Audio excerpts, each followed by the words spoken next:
युवक तैयारी में जुट चुके होंगे। तो अब सोचना किस बात का, ओजांग IAS एकेडमी, जिन्होंने यूपीएससी और यूपीपीसीएस में रैंक 1 हासिल कराई है और बेहतरीन शिक्षण तकनीक के लिए जाने जाते हैं, अपनी ऑनलाइन कक्षाओं के माध्यम से हम आप तक पहुंच रहे हैं देश के सर्वश्रेष्ठ शिक्षकों के द्वारा। 69 बीपीएससी की क्लासेस मात्र 5,999 में, सारे बेहतरीन टीचर, एक कॉम्प्रिहेंसिव क्लास, और ये सभी कुछ आपको आपके घर तक मिलेगी। तो अब दिल्ली आने की भी जरूरत नहीं, घर बैठे आप ऑनलाइन तरीके से पढ़ाई कर सकते हैं और 69 बीपीएससी में सफलता का परचम लहरा सकते हैं देश के सर्वश्रेष्ठ शिक्षकों के द्वारा। जुड़िए बीपीएससी के साथ और ऑनलाइन कक्षाओं को एंजॉय करिए।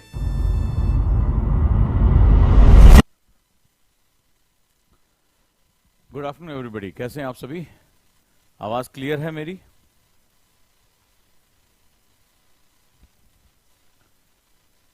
कैसे हैं सारे दोस्त? गुड आफ्टरनून एवरीबॉडी, कैसे हैं आप लोग? अगर मेरी आवाज आ रही हो क्लियर तो सबसे पहले बताएं अगर आप मुझे सुन पा रहे हैं।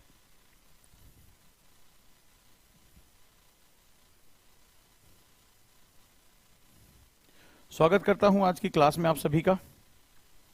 और आज हमारी MAP यानी मेंस आंसर प्रैक्टिस की 9th क्लास है और जबरदस्त 10वां दिन है आज हमारा, 10वीं क्लास है हमारी। और हम लगातार बहुत अच्छा करते चले जा रहे हैं, जहां पर आप लगातार अपने जो मैसेजेस हैं वो भेज रहे हैं कि आपने इस क्लास में ऐसा पढ़ाया था और आज ये न्यूज़पेपर में आया। तो आप सभी का मैं बहुत बहुत स्वागत करता हूं और उम्मीद करता हूं कि आज की क्लास के लिए आप रेडी होंगे। आप मुझे कमेंट बॉक्स में बताएं कि yes sir we are ready, हम तैयार हैं आज की क्लास के लिए, क्योंकि आज हम एक नया सेक्शन शुरू करने जा रहे हैं और वो है हमारा हिस्ट्री मेंस का क्वेश्चन। तो हमारी जो MAP की क्लास चल रही है वो अकॉर्डिंग टू द सिलेबस चल रही है और हम चल रहे हैं लबासना की तरफ। लबासना जाना हमारा सपना है और हम भी चाहते हैं कि यहाँ पर हम खड़े हों और अपनी फोटो खिंचाएं जहां लिखा हो शीलम परम भूषणम, यानी लबासना की उस दुनिया में हम पहुंच सकें। इसके लिए जरूरी है, कल भी मैंने आपको बताया था कि यहाँ जो सबसे इंपॉर्टेंट सेगमेंट है वो ये है कि आपकी answer writing skill and answer writing art पर कमांड होनी चाहिए। जहां स्किल का मतलब होता है प्रैक्टिस और जहां पर आर्ट का मतलब होता है क्रिएटिविटी। तो प्रैक्टिस और क्रिएटिविटी को जब मिलाएंगे तभी जाकर आप एक अच्छा आंसर लिख पाते हैं। तो चलिए स्वागत करता हूं आप सभी स्टूडेंट्स का और उम्मीद करता हूं कि आप OTP पे यानी ओजांग टेस्ट प्रैक्टिस की ऐप पे जाके रेगुलर क्वेश्चन की प्रैक्टिस कर रहे होंगे और अपने आप को इंप्रूव कर रहे होंगे। दूसरा, जहां क्रिएटिविटी की बात होती है, जहां पर आप सब्जेक्ट्स को इंटरलिंक कर सकते हैं, वो मैं लगातार आपको सिखाने की कोशिश कर रहा हूं। तो जिन भी स्टूडेंट का सपना लबासना है, जिन स्टूडेंट का सपना अपने माँ बाप को गौरवान्वित करने का, वो मुझे कमेंट करें यस सर हमारा एक ही ड्रीम है और वो है लबासना पहुंचने का, इस दुनिया में जाने का। तो अगर आप वहां पहुंचना चाहते हैं तो मुझे कमेंट बॉक्स में सभी जोश के साथ बताएं कि आपकी तैयारी शुरू हो चुकी है और आपके दिल में सिर्फ लबासना बसता है और आप IAS को छोड़कर और कोई ड्रीम नहीं देखते हैं। और दोस्तों आज में हम बात करेंगे, इसके बाद आज हम आर्ट एंड कल्चर के सिलेबस में एंटर करेंगे। GS पेपर 1 में हमने सोशल इशू के क्वेश्चन किए, जितने भी टॉपिक थे हमने सब पे क्वेश्चन किया, कॉन्सेप्ट को समझा, कौन कौन से कॉन्सेप्ट को समझा, हमने सेकुलराइजेशन के कॉन्सेप्ट को समझा, सेकुलरिज्म क्या है, हमने देश और काल के कॉन्सेप्ट को समझा, हमने ग्लोबलाइजेशन में B to A और A to B के कॉन्सेप्ट को समझा, हमने महिला सशक्तिकरण को समझा, हमने पावर और एम्पावरमेंट को समझा। इसके बाद हमने समझा कि अगर सोशल इंक्लूजन पाना है तो डिजिटल इंक्लूजन और फाइनेंशियल इंक्लूजन दो अलग अलग शर्तें होती हैं, उनको हमें लिंक करना होता है। इसके बाद हमने जो है सिलेबस के अकॉर्डिंग आगे बढ़े और हमने वंचना यानी डिप्रीवेशन को समझा कि गरीबी से बाहर निकलने में डिप्रीवेशन कितना इंपॉर्टेंट कॉन्सेप्ट है। इसके बाद हमने जनसंख्या संबंधी मुद्दों को समझा कि पॉपुलेशन जो होती है, डेमोग्राफिक डिविडेंड कैसे तैयार होती है और डेमोग्राफिक डिविडेंड के क्या मतलब होते हैं। तो भारत के संदर्भ में हमने ये सारे क्वेश्चन जो हमने किए। तो GS पेपर 1 में अगर हम देखें तो सोशल इशू इंडियन सोसाइटी में 8 टॉपिक हैं टोटल और मैंने 9 दिन जो है लगातार उस पर क्वेश्चन कराए हैं। तो डेफिनेटली इससे आपको काफी बेनिफिट हुआ होगा। अब हम आ जाते हैं GS पेपर 1 के हिस्ट्री के सेक्शन में, आर्ट एंड कल्चर के सेक्शन में, कि किस तरह के क्वेश्चन तैयार होते हैं। और ये मेरा बड़ा फेवरेट सेक्शन है। सभी मुझे जानते हैं कि जब मैंने हिस्ट्री पढ़ाई तमिलनाडु में NCERT में तमाम उस टॉपिक्स पे, तो वहां पर एक आपका अलग डायमेंशन, एक अलग ऑरा तैयार हुआ और मेरा रिसर्च जो है वो भारतीय इतिहास, भारतीय परंपराओं, कला, संस्कृति, इन सब पर बहुत जबरदस्त रहा है और ये मेरे दिल के बड़ा करीब का विषय रहा है कि मैं अपने आप को एक बहुत गौरवान्वित नागरिक महसूस करता हूं कि मैं एक ऐसी देश की लीजेसी का हिस्सा हूं जिस देश की परंपराएं, जिस देश की समृद्धि बहुत ज्यादा रही और मैं उसको वैज्ञानिक दृष्टिकोण से यानी साइंटिफिक टेम्परामेंट से देखता हूं।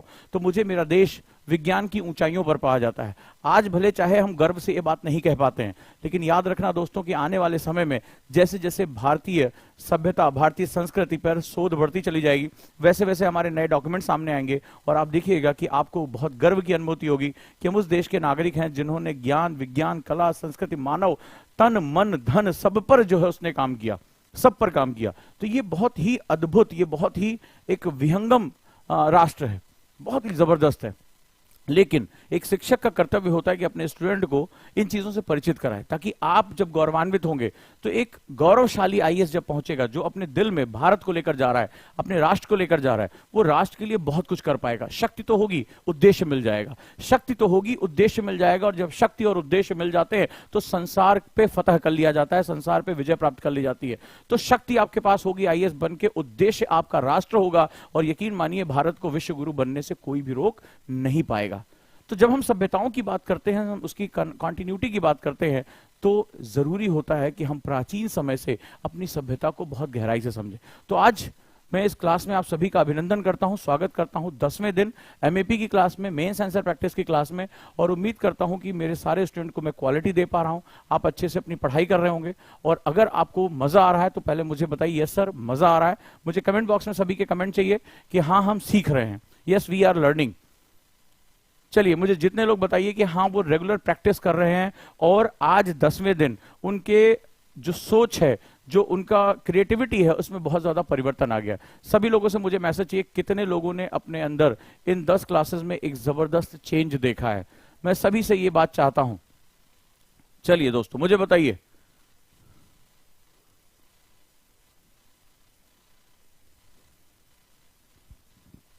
क्योंकि जब आप ये कहते हैं कि यस सर हम प्रैक्टिस कर रहे हैं, यस सर हमारे अंदर सोच में एक परिवर्तन हो रहा है, तो टीचर को लगता है उसका उद्देश्य, उसका मकसद जो है वो सफल हो गया। सभी लोगों से मैं जानना चाहता हूं।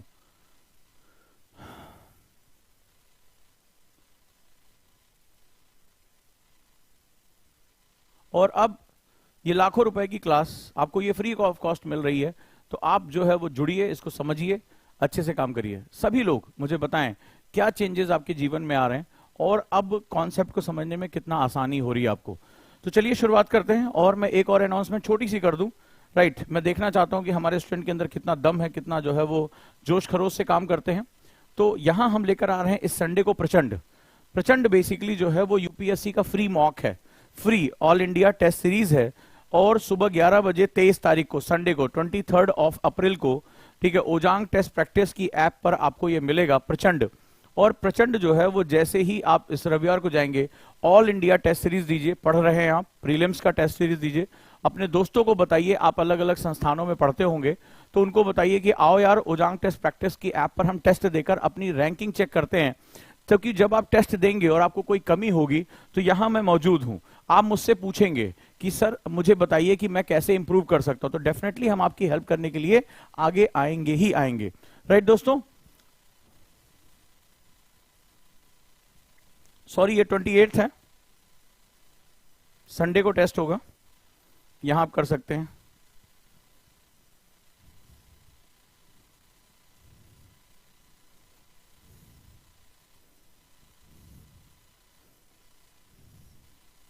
चलिए शुरू करें।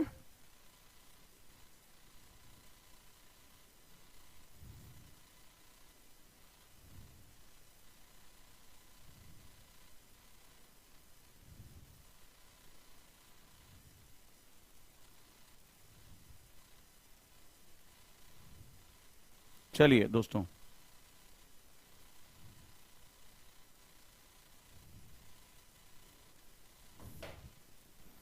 संडे को टेस्ट है, शुरुआत हो जाइए। लेट्स स्टार्ट, शुरू करते हैं हम लोग।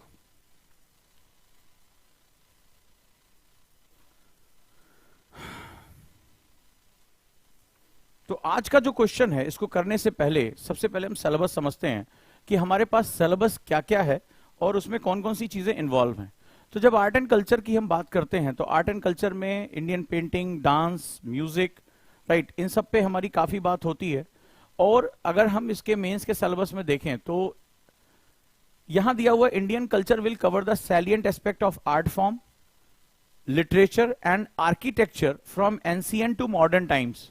ठीक है, ये बड़े ध्यान से इसके सिलेबस को समझिए कि भारतीय संस्कृति जो भारत के प्राचीन से आधुनिक समय तक सभी प्रकार के आर्ट फॉर्म्स, लिटरेचर और आर्किटेक्चर, इन सभी को जो है वो कवर करता है। ये सिलेबस आप लोगों ने देखा होगा।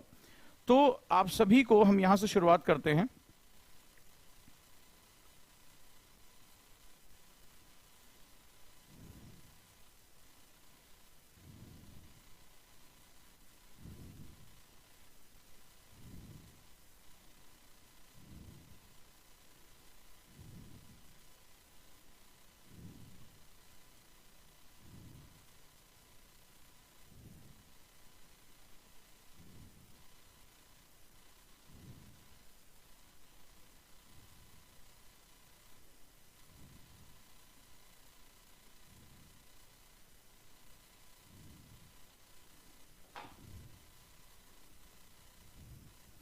नाउ तो अब शुरुआत करते हैं हम लोग। तो आज का मेरा क्वेश्चन क्या है? भारत की प्राचीन सभ्यता, बड़े इंपॉर्टेंट क्वेश्चन लिखिए। भारत की प्राचीन सभ्यता मिस्र, मेसोपोटामिया और ग्रीस की सभ्यताओं से इस बात में भिन्न है कि भारतीय उपमहाद्वीप की परंपराएं आज तक भंग हुए बिना परिलक्षित की गई। बेसिकली ये नेहरू का कोट था। जब जवाहरलाल नेहरू भारत के प्रथम प्रधानमंत्री ने जब डिस्कवरी ऑफ इंडिया, जब उसमें एक बहुत इंपॉर्टेंट कोट लिया गया था, तो वहां से सीधे क्वेश्चन आया है। क्वेश्चन कहने का मतलब, जैसे भारतीय संस्कृति को सनातन कहा जाता है, ठीक है। सनातन को लोग कहते थे कि हिंदू संस्कृति को सनातन कहा जा रहा है। सनातन का मतलब होता है जो कॉन्टिन्यूअस हो, जो बिना भंग हुए चली हो। तो कई बार लोग सनातन को बोलते हैं कि भगवा संस्कृति है, हिंदू संस्कृति, ऐसा नहीं है। जैसा कि हम लोगों ने कल की क्लास में कहा था कि भारत एक बगिया की तरह है और हम अपनी डाइवर्सिटी का सम्मान करते हैं, हम सभी रूपों का सम्मान करते हैं। सिर्फ ऐसा नहीं है कि इस्लाम में ही मूर्ति पूजा का विरोध होता है। भारत में हिंदू परंपराओं में भी बहुत से ऐसे सेक्ट्स हैं जो कोई भी मूर्ति पूजा नहीं करते हैं, वो निर्गुण की बात करते हैं, निर्गुण उपासक हैं। तो इसका सीधा सा मतलब है कि हम लोग ऐसे लोग थे जो मानव को उन्नति करने के विभिन्न मार्गों को एक्सेप्ट करते थे। हम ये नहीं मानते थे कि केवल यही एक ईश्वर है, यही एक पूजा पद्धति है। हम कहते थे कि अलग अलग लोगों का जब स्वरूप अलग होता है, एक गुस्सैल होता है, एक शांत होता है, एक हंसमुख होता है, एक उदास होता है, तो जब मानव का स्वरूप ही अलग है तो मानव की पूजा पद्धतियां, मानव की जो उन्नति का मार्ग है, वो कैसे एक ही हो सकता है? यकीन करते हो ना? जैसे 10 अलग अलग लोग हैं, किसी को साउथ इंडियन खाना पसंद है, किसी को नॉर्थ इंडियन खाना पसंद है, किसी को जो है वो राजस्थानी खाना पसंद है। तो जब हमारे स्वाद, हमारी पसंद, हमारे रंग रूप, ये सब कुछ पृथक है, तो उन्नति का मार्ग भी हमारा क्या होना चाहिए? पृथक होना चाहिए। हाँ या ना? मुझे सब लोग कमेंट बॉक्स से बताएं कि ऐसा मानते हो कि अलग अलग इंसानों के लिए अलग अलग रास्ते हैं।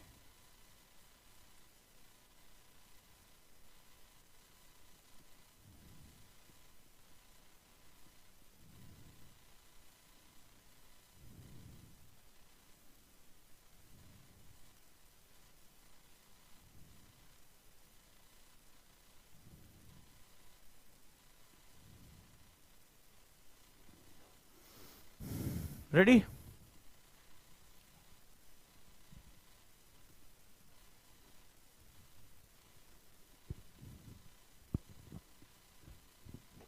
Let's start.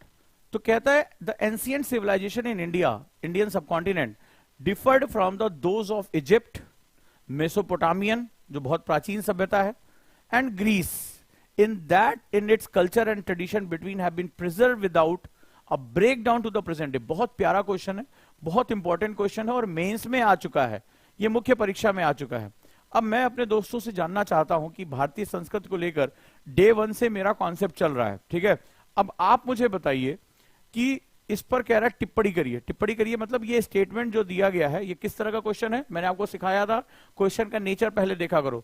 तो ये स्टेटमेंट बेस्ड क्वेश्चन है, यानी एक कथन वाक्य दे दिया गया है और उस पर क्या कर रहा है, दूसरा होता है कि कैसे उसको डील करना है, कथन को डील कैसे करना है। तो कह रहा है केवल कमेंट करिए, यानी टिप्पणी करिए, यानी कि जो बात कही गई है सीधे सीधे उसको एक्सप्लेनेशन कर दीजिए। यानी इस क्वेश्चन का एक मतलब रहा कि इस पर्टिकुलर कंडीशन में यहां जो सबसे इंपॉर्टेंट सेगमेंट रहा,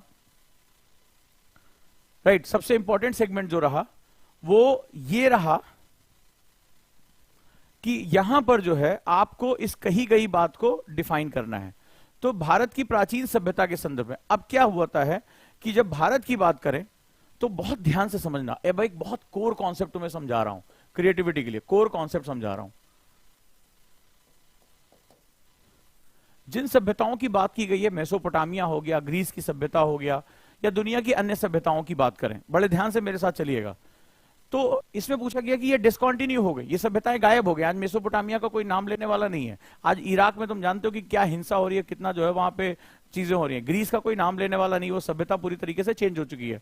लेकिन भारतीय संपदा, भारत की परंपराएं आज भी कायम है।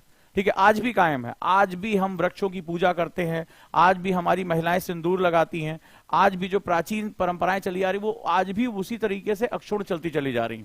आज भी हम शिव की उपासना करते हैं, जहां पर पशुपति शिव जो है हड़प्पा, जिसकी लिपि नहीं पढ़ी गई है, वहां पर भी जो है वो मोहरों पे वो मिला है। आज भी हम वृषभ की जो है पूजा करते हैं। तो भारतीय परंपराएं वो कैसे इतने लंबे समय तक चलती चली आ रही हैं और उसी के समकालीन सभ्यताएं नष्ट हो गई, ये बड़ी इंपॉर्टेंट बात होती है। आप में से कौन लोग इसका कोर कॉन्सेप्ट समझना चाहते हैं? बहुत गहरा कॉन्सेप्ट बता रहा हूं, किताबों में जल्दी नहीं मिलेगा। ठीक है, क्या बात है हमारी जो है सभ्यता की, क्या जो है सेगमेंट इसके साथ जुड़ा है?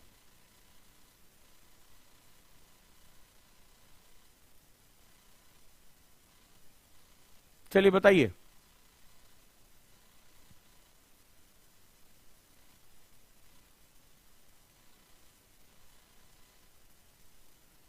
कितने लोग मुझे बता सकते हैं आखिर किसी सभ्यता की, क्वेश्चन है, क्वेश्चन का कोर कॉन्सेप्ट क्या है? सभ्यता की सततता, कॉन्टिन्यूटी ऑफ कल्चर, इसका जो कोर कॉन्सेप्ट है। कोर कॉन्सेप्ट क्या है कि कैसे अन्य सभ्यताएं डिसकंटिन्यू हो गई और भारतीय सभ्यता सनातन रूप में लगातार चलती रही। तो इसने उसके ऊपर आपसे कोर तर्क पूछा है कि आप अपना आर्गुमेंट दीजिए, आप अपने बारे में बताइए कि आप इस बारे में क्या सोचते हैं।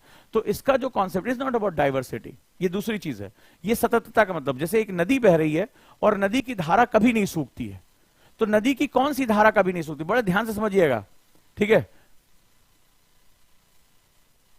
तो उसको बड़े ध्यान से समझिएगा कि क्या है। तो कॉन्सेप्ट आपसे क्या कह रहा है? कॉन्सेप्ट कह रहा है भारत की प्राचीन सभ्यता मिस्र, मेसोपोटामिया और ग्रीस की सभ्यताओं से इस बात में भिन्न है कि भारतीय उपमहाद्वीप की परंपराएं आज तक भंग हुए बिना परिरक्षित की गई हैं।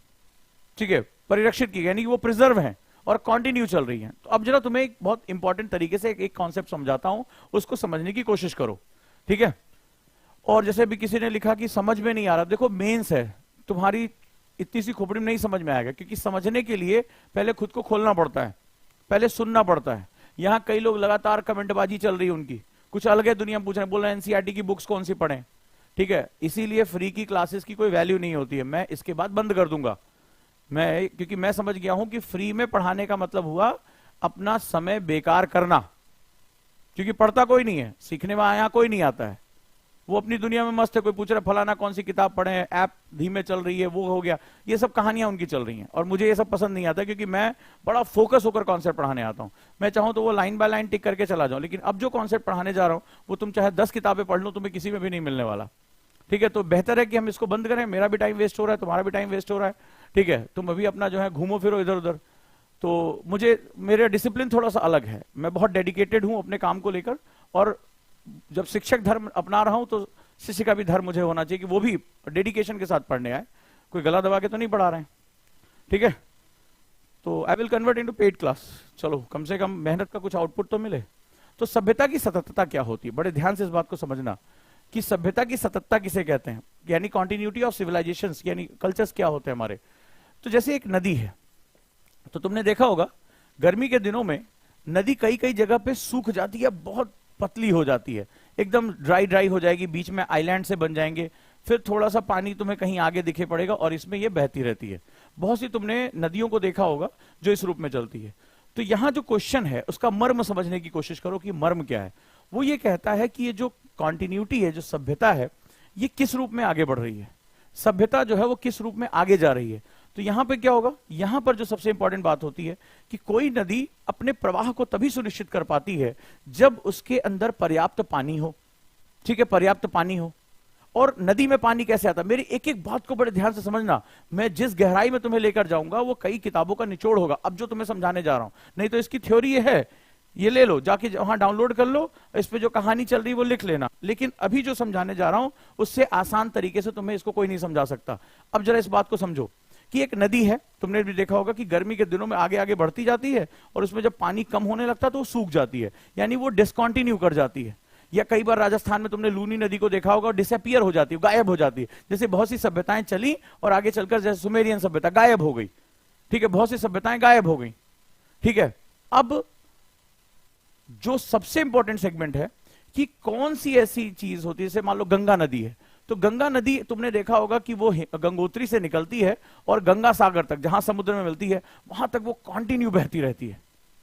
चाहे वो पहाड़ों में बह रही हो, चाहे वो मैदानों में हो, चाहे वो डेल्टा क्षेत्र में हो, वो कंटिन्यू बहती है। तो गंगा नदी क्यों बहती है? अगर हम यहां मान लें, लूनी को मान लें हम अन्य सभ्यताएं, मेसोपोटामिया, ग्रीस, और हम गंगा को मान लें जो है वो भारतीय सभ्यता। अब ये तो तुमने देखा होगा, नदी को तुमने आंख से देखा होगा, तो सभ्यताओं का अंदाजा लगाना मुश्किल है, लेकिन नदी का अंदाजा लगाना बहुत आसान है। अब जरा ध्यान से समझो कि लूनी चली, यहां से लूनी चली, तो लूनी के पास क्या है? पानी की मात्रा कम है, पानी की मात्रा कम है, और आगे चलकर जैसे ही एक समय दलदल रेगिस्तान आया, तो लूनी क्या हुई? रेगिस्तान में गायब हो गई, वो पूरा अपना प्रवाह पूरा नहीं कर पाई। अब जरा ध्यान से सीखो, लेकिन गंगा अपना प्रवाह क्यों पूरा कर पाती है? क्योंकि गंगा नदी में आपने देखा होगा कि उसके उद्गम से ही तमाम नदियों का पानी आकर मिलता रहता। बड़ी खूबसूरत बात कह रहा हूं, तमाम नदियों का पानी आकर मिलता है उसके, चाहे यमुना का पानी हो, सोन का पानी हो, या अन्य जो नदियां हैं उसका पानी उसमें आकर मिलता रहता है, ठीक है। तो अलकनंदा का पानी हो, तो अन्य नदियों का पानी आकर उसमें मिलता रहता है और वो गंगा के रूप में आगे बढ़ती रहती है। लेकिन लूनी नदी में उसकी सहायक नदियां कम हैं। अब जो बात कहने जा रहा हूं वो बहुत खूबसूरत बात है, यहां तक किसी को कोई दिक्कत तो नहीं है, किसी को कोई समस्या तो नहीं है, ठीक है। जैसे आशीष ने लिखा ग्लेशियर से निकलती है, लेकिन ग्लेशियर से निकलने में इतनी कोई गारंटी नहीं कि वो अपने पास पानी का प्रवाह रखे। अन्य नदियां जो गंगा में आकर मिल जाती हैं, अपना पानी गंगा में डाल देती हैं और गंगा के नाम से जानी जाती है, ठीक है। चाहे वो अलकनंदा हो, चाहे वो भागीरथी हो, अपना सारा पानी जो है, सोन हो, यमुना हो, यमुना के अंदर चाहे वो बेतवा का पानी हो, ये सब लगातार वहां मिलाते रहते हैं और धीरे धीरे गंगा में के अंदर समस्त पानी आता है, गंगा सबको अपने अंदर समेट लेती है और गंगा के नाम से वो आगे बढ़ जाती है। और गंगा में कभी पानी की कमी नहीं होती है। कॉन्सेप्ट क्लियर है कि नहीं क्लियर है? यहां तो जानते हो ना। अभी भारतीय संस्कृत के बारे में बात करेंगे, इसको अच्छे अच्छे सीनियर नहीं डिफाइन कर पाते। आज के बाद किसी को समझाओगे तो ताली बजाएगा खड़े होकर, यार क्या भारतीय संस्कृत समझाई है, कितने आसानी से नदी के साथ और भारतीय संस्कृति के जो है वो सनातन सभ्यता को जोड़कर समझा दिया। इतना खुश हो जाएगा किसी को समझाओगे तो। लेकिन बड़े ध्यान से बात सुनो, और जो बकैत है वो क्लास से छोड़ के चले जाएं, क्योंकि मैं बड़ा गंभीर मुद्दा समझा रहा हूं। अब हुआ क्या कि जिसमें अलग अलग नदियों से पानी आकर इसमें जुड़ता है और वो क्या करता है, गंगा में आत्मसात कर लेता है। लेकिन लूनी में सहायक नदियां नहीं जुड़ती हैं, इसीलिए वो अपनी इकलौती धारा, अपनी इकलौती पहचान अपनी लूनी के साथ आगे बढ़ती है। और आगे जैसे ही मुश्किल समय आता है, लंबाई बढ़ती है, गर्म प्रदेश से गुजरती है, रेगिस्तानी इलाका है, अब उसके पास उसके पानी में इतना दम नहीं है कि वो रेगिस्तानी इलाका पार कर जाए। समुद्र में मिलने से पहले वो क्या कर देती है, रेगिस्तान में गायब हो जाती है। और ऐसी बहुत सी नदियां हैं जो अपनी लंबाई पूरी नहीं करती हैं। हाँ या ना बताते जाओ, बड़ा गहरा टॉपिक है।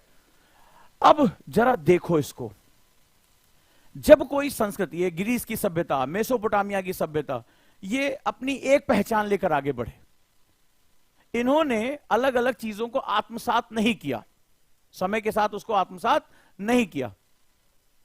उसको क्या किया, उन्होंने कहा नहीं हमारी पहचान है। ग्रीस की सभ्यता ने कहा कि ये हमारा पैटर्न है, ये हमारा तरीका, हम इसके साथ बढ़ेंगे। तो आगे जैसे जैसे लंबाई बढ़ती चली गई और एक समय जब मुश्किल समय आया, सभ्यताओं का टकराव शुरू हुआ, तो वो क्या हुआ, लंबे समय तक टिक नहीं पाई। और जब टिक नहीं पाई तो उस मुश्किल समय में वो क्या हुआ, डिस्कंटिन्यू, विलुप्त हो गई। जैसे रेगिस्तान में लूनी गायब हो जाती है, वैसे वो विलुप्त हो गई, चाहे वो मेसोपोटामिया की सभ्यता रही हो, चाहे वो ग्रीस की सभ्यता रही हो। अब जरा ध्यान से समझो भारतीय सभ्यता क्या रही है, भारत की खास बात क्या है। तो पहला टॉपिक जो डाइवर्सिटी था वहां से जोड़ूंगा।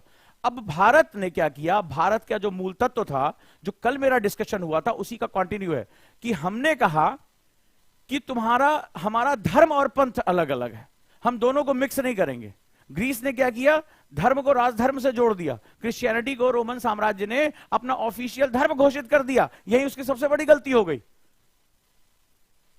हमारे यहां राजा जैन धर्म का कल बताया था, पुत्र बौद्ध धर्म का, एक और पीढ़ी वो शैव संप्रदाय की है।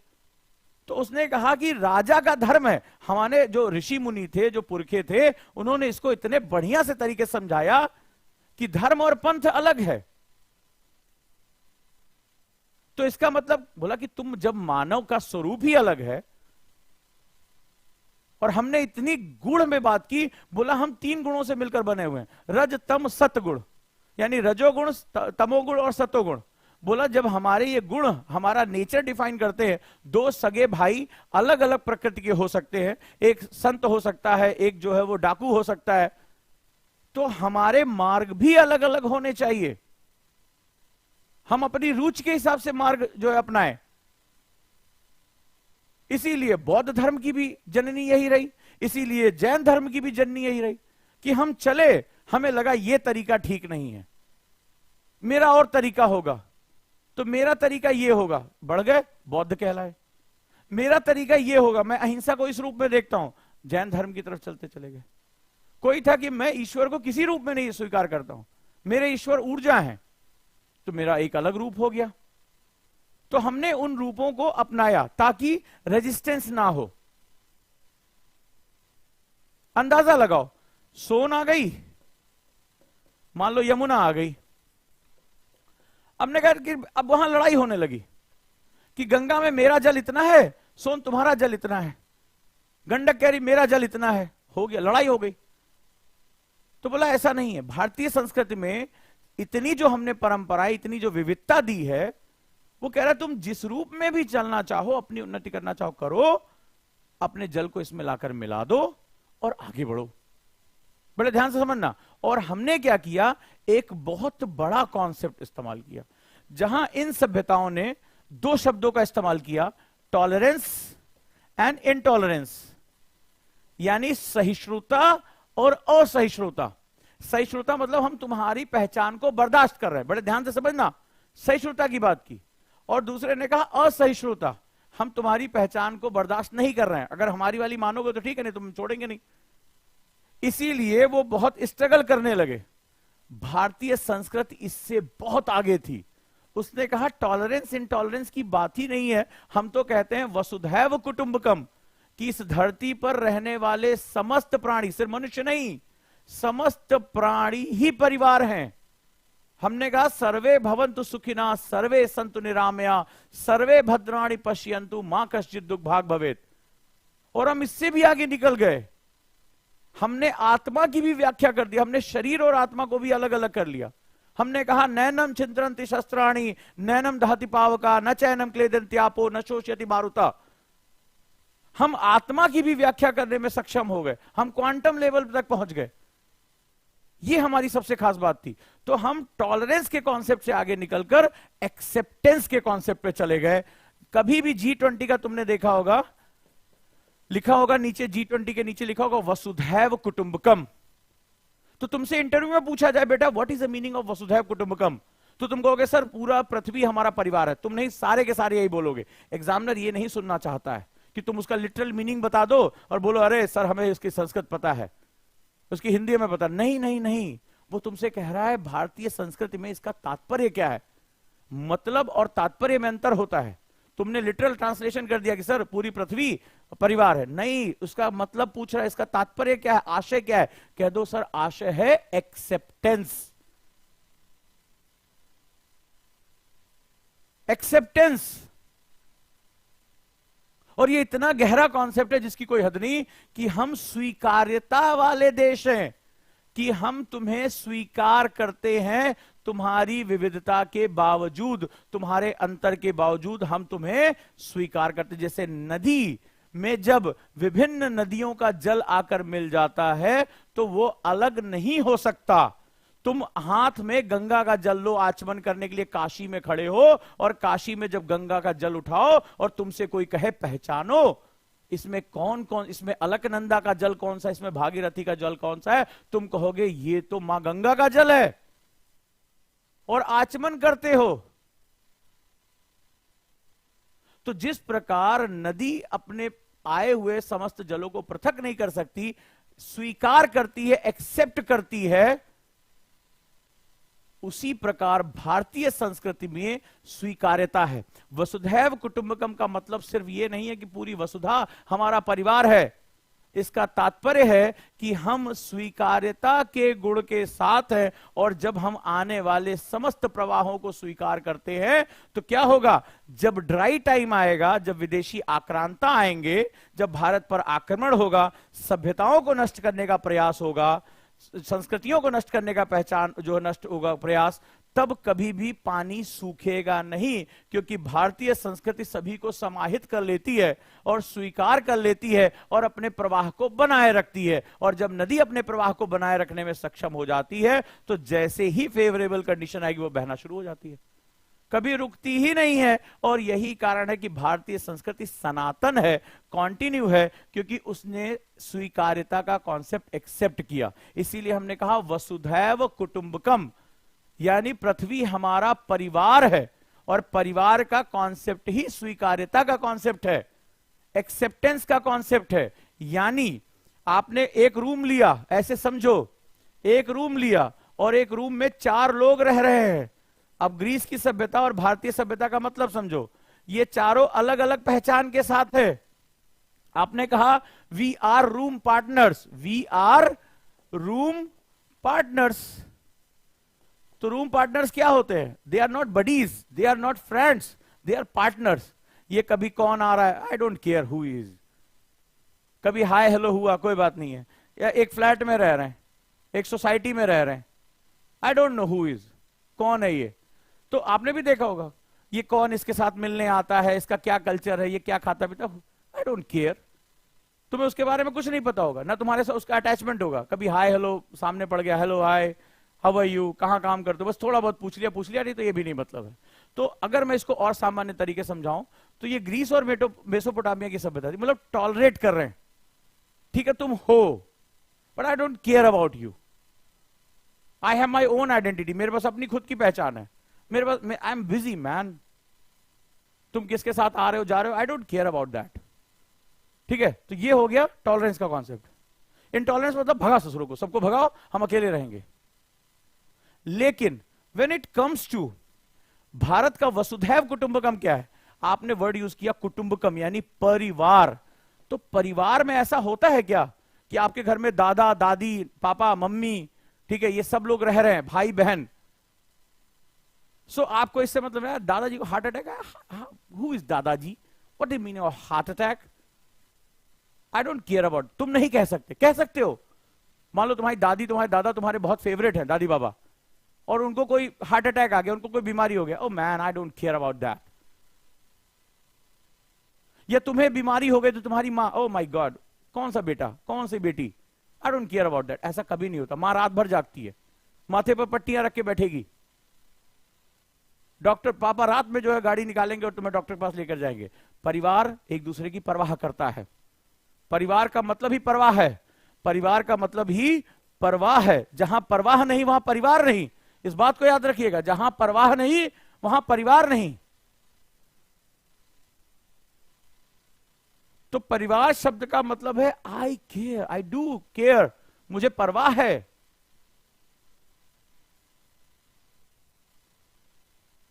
अब भाई बहन हो, पैसे नहीं है, कोई बात आ गई, बहन थोड़ा सा पैसे दे दे, वापस कर दूंगा, बहन देती है पैसे।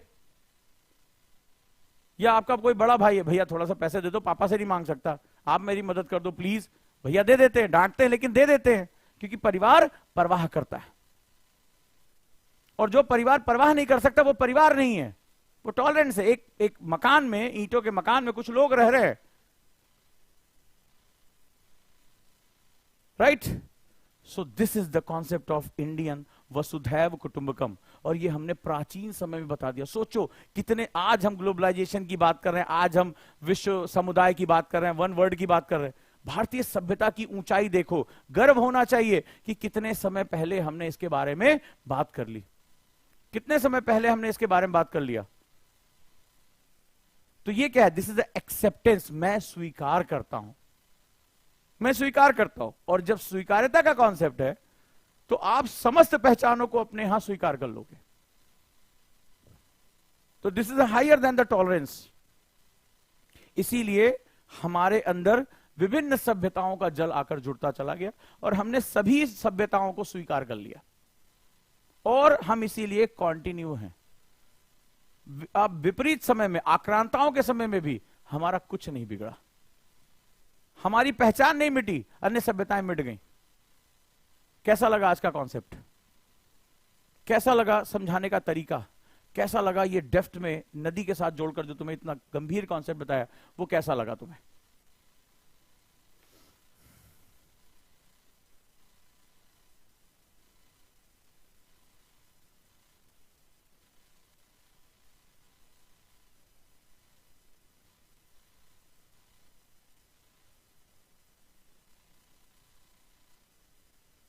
क्लियर? तो ये होती है भारतीय संस्कृति। बाकी आप क्वेश्चन को अटेम्प्ट करिए और जो मैंने दिया है उसके साथ आप जोड़िए, बताइए मुझे। नॉन टॉलरेंस का मतलब है मैं तुम्हें किसी पहचान में स्वीकार नहीं करता। मान लो तुमने कहा कि मेरी पूजा पद्धति ये है या मेरा इबादत का तरीका ये है, मैं तुम्हें मार दूं इस बात के लिए कि या तो मेरी पूजा पद्धति एक्सेप्ट करो, नहीं तो मैं तुम्हें मिटा दूंगा, खत्म कर दूंगा तुम्हें।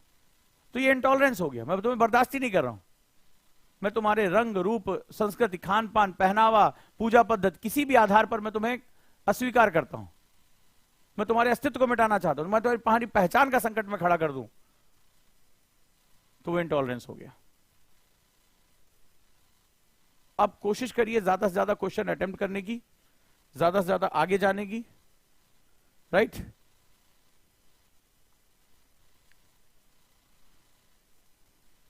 ऑप्शनल के साथ जुड़ने की, सोशियोलॉजी ऑप्शनल, ज्योग्राफी ऑप्शनल और पीएसआईआर। कितने लोग जुड़ चुके हैं बताएं मुझे। इसके साथ साथ जो अगला सबसे इंपॉर्टेंट सेगमेंट है वो ये है कि कैसे हम जो है और ज्यादा चीजें कर सकते हैं, ठीक है? इसके साथ जुड़िए। और साथ ही साथ जो गुरुकुल के साथ जुड़ना चाहते हैं उनकी काउंसलिंग शुरू हो चुकी है। कॉलर्स को कॉल कर सकते हैं, फॉर्म भर सकते हैं काउंसलर के साथ आप जुड़ने के लिए, ठीक है? तो जैसे किसी ने पूछा इंग्लिश में क्वेश्चन दीजिए, तो मुझे ऐसा लगता है कि ये जो लिखा हुआ है वो अंग्रेजी में भी लिखा हुआ है, सिर्फ हिंदी लिखी है, इसलिए हिंदी से नफरत मत करिए। भारत में है मेरे भाई, ये बात बिल्कुल भी अच्छा नहीं लगेगा, ठीक है? तो कोशिश करिए कि ये मेरे ख्याल से हिंदी इंग्लिश दोनों में लिखा है। अब आपका लैंग्वेज का प्रॉब्लम खत्म हो गया है। ये पीडीएफ आपको कहां मिलेगी? Ojaank any time learning app download करिए, वहां पर ये पीडीएफ आपको मिल जाएगी। और ओजांग टेस्ट प्रैक्टिस पे जाके ढेर सारे क्वेश्चन करिए। इस संडे को प्रचंड नाम का ऑल इंडिया मॉक टेस्ट हो रहा है, मॉक टेस्ट जरूर दीजिए, ठीक है? 30 तारीख को मॉक टेस्ट जरूर दीजिए कि किस तरह से हमें अपना बेस्ट करना है और किस तरह से हमें अपना आंसर उस पर लेकर आना है। रेडी? शुरू करें? तो गुरुकुल के साथ जुड़ जाइए। नोएडा में हमारा बैच है, इसके साथ जुड़ते हैं, आगे काम करते हैं। और जो लोग मेरे साथ अपनी काउंसलिंग कराना चाहते हैं वो यहां पर अपना फॉर्म भर सकते हैं या जो कॉलर्स को बता सकते हैं। 69 बीपीएससी लॉन्च हो चुका है। बीपीएससी जो लोग देना चाहते हैं वो बीपीएससी के साथ जुड़े। सो लेट्स स्टार्ट, शुरू करते हैं हम लोग, राइट? हिस्ट्री ऑप्शनल भी अब जल्दी शुरू कर रहे हैं। और हिंदी ऑप्शनल का जो है वो रिकॉर्डेड क्लास आपको बहुत ही कम कीमत पे मिल सकता है। जो लोग हिंदी ऑप्शनल के हैं वो भी अपना फॉर्म भर दें ताकि हम लोग जो है उसके साथ डिस्कशन कर सकें। तो आज शाम को 5 बजे मिलता हूं। आफ्टर 12th के लिए मेरा एक सेमिनार है, उस सेमिनार में मिलते हैं कि आफ्टर 12th के बाद आईएएस की तैयारी कैसे कैसे करनी है और क्या क्या उसमें चीजें हैं। तो आज शाम को 5 बजे इसी चैनल पर फिर मिलते हैं। So let's start. और क्वेश्चन करिए कि आप ज्यादा से ज्यादा कोशिश जो है ये करिए कि ओजांग टेस्ट प्रैक्टिस सभी के पास डाउनलोड है, ठीक है? तो वहां पर जाइए और क्वेश्चन करने की कोशिश करिए ओटीपी पे। तो सभी लोग ज्यादा से ज्यादा क्वेश्चन करिए। और अगर आपको और भी क्वेश्चन चाहिए तो आप ये क्वेश्चन जो है वो क्या कर सकते हैं, यहाँ पे कर सकते हैं। टीचर असाइनमेंट में जाकर आप क्वेश्चन कर सकते हैं या मेंस आंसर प्रैक्टिस में जाके फ्री ऑफ कॉस्ट क्वेश्चन को वहीं अपलोड कर सकते हैं अपने आंसर को। धीरे धीरे हम उसको चेक करना शुरू कर देंगे। So let's start. इस पे हम शुरू करते हैं और अपना जो है एक आउटपुट निकालते हैं। क्लियर है दोस्तों? तो प्रैक्टिस करते रहिए, धीरे धीरे हम और आगे बढ़ते हैं। सो 10 दिन मैंने काफी कोशिश की है कि आप लोगों के आंसर राइटिंग आ सके। जो सीरियस स्टूडेंट हैं वो मेरे साथ आगे बढ़ें, काम करें इस पे। चलिए दोस्तों, मिलते हैं फिर हम लोग।